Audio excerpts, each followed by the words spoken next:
पूरे ज़िले के लोगों से मुझे इतना प्रेम स्नेह मिला कि मैं आज इस मुकाम पे खड़ी हूँ, यहाँ मैं आप लोगों के सामने बोल रही हूँ। और जहाँ तक टिकट की बात है, तो मैं इस टिकट के रेस में मैं नहीं थी। मैंने लगातार 3 साल संगठन के लिए काम किया और जब संगठन के लिए काम किया तो हमने सोचा नहीं था कि विधानसभा का चुनाव भी लड़ने का सपना देखा हमने या सोचा भी नहीं था। प्रशांत जी ने सब लोगों को कहा कि आप लोग प्रत्याशी बनिए, फॉर्म भरिए।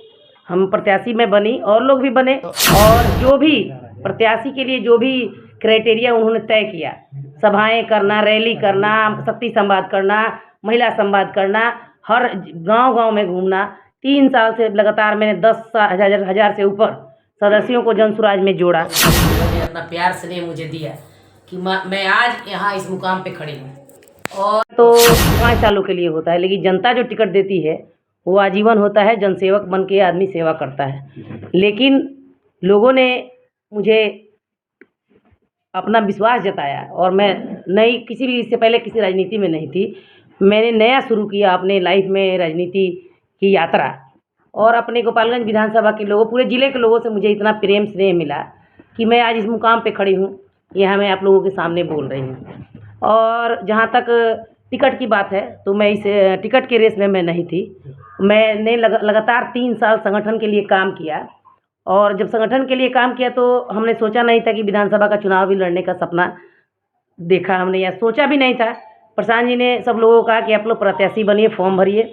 हम प्रत्याशी में बनी और लोग भी बने और जो भी प्रत्याशी के लिए जो भी क्राइटेरिया उन्होंने तय किया, सभाएं करना, रैली करना, शक्ति संवाद करना, महिला संवाद करना, हर गांव-गांव में घूमना।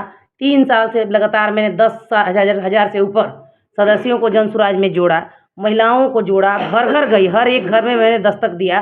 कभी-कभी ऐसा भी होता था कि लोग दरवाज़ा मुँह पर मार देते थे, अरे! अरे! ये लोग कौन सा पार्टी लेके घूम रहे हैं। लेकिन हम लोग का मनोबल नहीं टूटा। हमारी माताएँ, बहनें हमारे साथ रहीं और रैलियों में हमने 2-2 दिन बिना खाए, जहाँ आप लोगों ने देखा होगा ये 11 अप्रैल की जो रैली थी, उसमें गाड़ियाँ 24 घंटे तक फंसी रहीं गादी वो दीघा वाले घाट पर, फिर आपको अटल पथ पर। लेकिन हमारी महिलाओं ने भूखे प्यासे रहकर प्रशांत जी को अपना भाई समझकर अपना फ़र्ज़ अदा किया। कई महिलाएँ ऐसी थी जिनके पति परिवार का लोग 3 साल बाद बिहार में आया था विदेश से, उनके अगले दिन उनकी फ़्लाइट थी, लेकिन उन्होंने हमारे साथ रात गुजारी अटल पथ पर और रास्ते में, दीघा वाली रोड में, बस में। और 11 बजे उनके पति का फ़्लाइट है और 5 बजे वो पटना से वो लोग आ रहे हैं। ये सारी चीज़ें ये दिखाती हैं कि हमने भरोसा जताया। लेकिन हमारे भरोसे को अगर उन्होंने कहा रहता शुरू से ही कि आपको संगठन में रहना है, आपको चुनाव नहीं लड़ना है, तो मैंने आज तक उनसे ये नहीं कहा कि मुझे टिकट दिया जाए। लेकिन एक बुरा लगता है कि मेहनत करके आदमी यहाँ तक आता है और उस आदमी को आप एकदम ऊपर से सीधे अर्थ से सीधे फर्श पे लेके आते हैं। तो संगठन में और भी लोग हैं, कोई ऐसा काबिल होता जो जनसुराज की पार्टी से टिकट लेके आता, और आप पैराशूट को कर रहे हैं और नए लोगों को कह रहे हैं कि आप आइए जनसुराज में लड़िए, उनको टिकट दिया जा रहा है। तो कभी भी मेरे पिताजी जो विधायक रहे गोपालगंज 1 से 1 सदर से, उनकी भी मंशा लोगों को ठगने की नहीं थी। उन्होंने एक स्वच्छ और ईमानदार राजनीति की, उसी विरासत को मैं लेके चल रही थी। और सिर्फ विधायक बनना मेरा मकसद नहीं है।